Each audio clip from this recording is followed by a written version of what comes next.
Friends welcome back to our channel. ఈరోజు విశాఖపట్నం వేదికగా జరిగిన India versus south Africa third one day match లో మన టీమిండియా 9 వికెట్ల తేడాతో ఘన విజయం సాధించింది.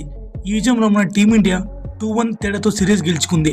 ఈ మ్యాచ్ లో మన team India both batting and bowling department లో చాలా బాగా అదరగొట్టారు. దీంతో మన టీమిండియా సిరీస్ కైవసం చేసుకుంది. బ్యాటింగ్ డిపార్ట్మెంట్ లో చూసుకుంటే యశస్వి జైస్వాల్ 120 బంతుల్లో 116 పరుగులు చేశాడు, 12 4లు 2 6లు. అలాగే రోహిత్ శర్మ చూసుకున్న 73 బంతుల్లో 70 పరుగులు చేశాడు, 7 4లు 3 6లు. ఇక ఫైనల్ గా మన కింగ్ కోహ్లీ చూసుకున్న 45 బంతుల్లో 65 పరుగులు చేశాడు, 6 4లు 3 6లు. ఇక బౌలింగ్ డిపార్ట్మెంట్ లో చూసుకున్న ప్రసిద్ధ్ కృష్ణకి అలాగే కుల్దీప్ యాదవ్ కి చెరో 4 వికెట్లు పడ్డాయి. ఇక హర్షదీప్ సింగ్ అలాగే రవీంద్ర జడేజా చూసుకున్న చెరో వికెట్ దక్కింది. ఇప్పుడు ఈ మ్యాచ్ యొక్క పూర్తి హైలైట్ గురించి తెలుసుకుందాం. టాస్ విషయంలో ఎట్టకేలకి మన టీమిండియా టాస్ గెలిచి వరుసగా 20 ఓటమి తర్వాత 21 సారి మన టీమిండియా టాస్ అయితే గెలిచింది. సో టాస్ గెలిచిన తర్వాత స్టేడియంలో మన టీమిండియా ఫ్యాన్స్ రియాక్షన్ మామూలుగా లేదు. సో మన టీమిండియా కెప్టెన్ రాహుల్ టాస్ గెలవగానే ముందుగా ఫీల్డింగ్ తీసుకుని ఇలా మాట్లాడాడు. ముందుగా మేము బౌలింగ్ చేస్తాం, ఎందుకంటే సెకండ్ ఇన్నింగ్స్ లో డ్యూ ఫ్యాక్టర్ వచ్చే అవకాశం ఉంది.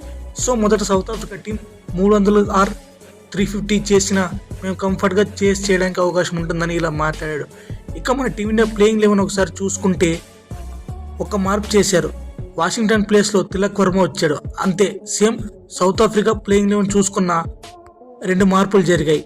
న్యాన్బర్గ్ ప్లేస్లో ఓట్నెల్లి బట్నా అలాగే టోనీ జెర్స్ ప్లేస్లో ర్యాన్ రికల్టన్ వచ్చారు. సో మన టీమిండియా టాస్ గురించి మాట్లాడుకుంటే last one day world cup semi-final మ్యాచ్లో న్యూజిలాండ్కి అగెన్స్ట్గా వాంకర్ స్టేడియంలో గెలిచాం. ఆ తర్వాత ఇప్పుడు గెలిచాం. సో మ్యాచ్ స్టార్టింగ్లోనే మన టీమిండియాకి ఫస్ట్ ఓవర్లోనే చాలా బ్రిలియన్ స్టార్ట్ అయితే వచ్చింది. హర్షదీప్ సింగ్ బౌలింగ్లో ర్యాన్ రికల్టన్ అవుట్ అయ్యాడు. సో ర్యాన్ రికల్టన్ 4 బాల్స్ ఆడితే ఒక్క పరుగు చేయకుండా అవుట్ అయ్యాడు. ఆ తర్వాత నంబర్ 3లో వాళ్ళ కెప్టెన్ టెంబా బౌమా క్రీజ్లోకి వచ్చాడు. వీళ్ళిద్దరు 2 వికెట్కి ఏకంగా 113 పరుగులు పార్ట్నర్షిప్ నెలకొల్పారు.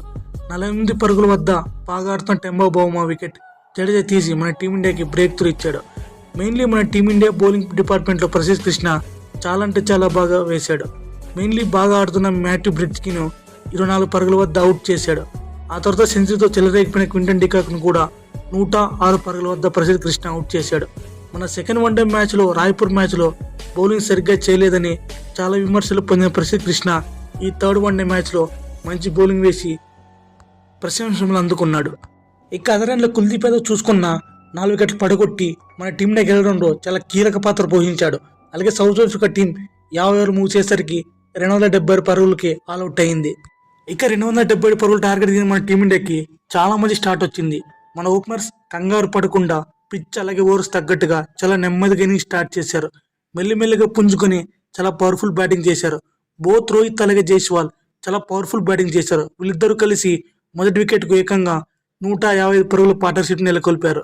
ఆ తర్వాత 1 డౌన్లో వచ్చిన మన విరాట్ కోహ్లీ కూడా మంచి కీ రోల్ ప్లే చేశాడు. దీంతో మన టీమిండియా చాలా కంఫర్టబుల్గా టార్గెట్ను చేసి విక్టరీ అయితే కొట్టింది. ఈ మ్యాచ్లో సెంచరీ చేసిన జైస్వాల్కి ప్లేయర్ ఆఫ్ ది అవార్డు వచ్చింది.